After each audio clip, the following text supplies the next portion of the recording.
সালটি 2024।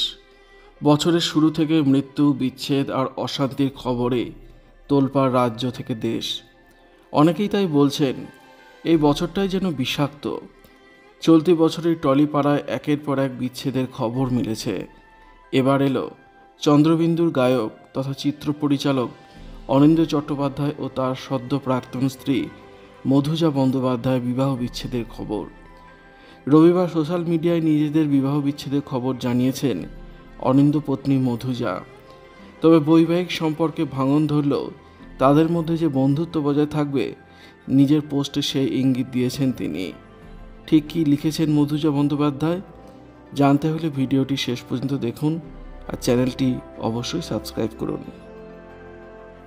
মধুজা বন্দ্যোপাধ্যায় লিখেছেন, অনিন্দ্যর খুব ইচ্ছে ছিল ওর লেখা আর আমার ছবি দিয়ে জুজুর জন্য একটা ছোটদের বই বের করবে। বিয়ের আগে থেকেই অনিন্দ্য আমার ছবি আঁকা পছন্দ করত। আমি লিখতেও খুব ভালোবাসতাম, চেয়েছিলাম লেখক বা শিল্পী হতে। কিন্তু ঘরে বাইরে সমানতালে দীর্ঘ 14 বছর লড়ে দেখলাম ক্লান্ত হয়ে যাচ্ছি, একা হয়ে যাচ্ছি।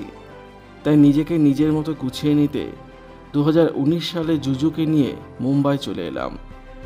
আমার সঙ্গে কোভিডও এলো।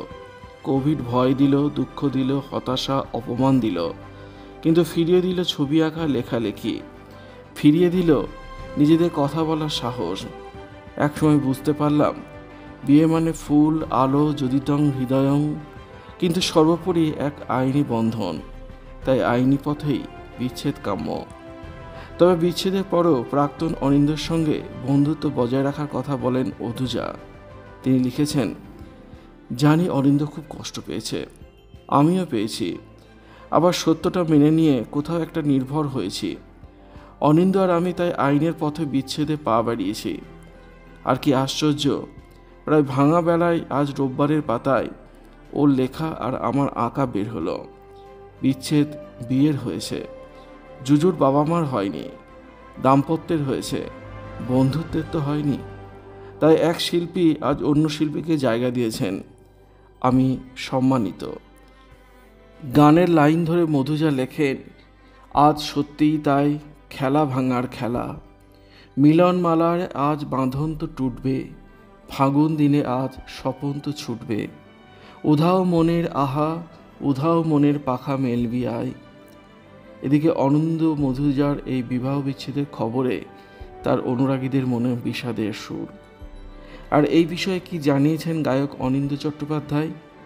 একটি সাক্ষাৎকারে গায়ক জানান, এ বিষয়টি ভীষণ ব্যক্তিগত, তাই আলাদা করে কথা বলতে চাইছি না। মধুজা যা লিখেছে আমার কথাও সেটাই, নতুন করে আর কিছুই বলতে চায় না।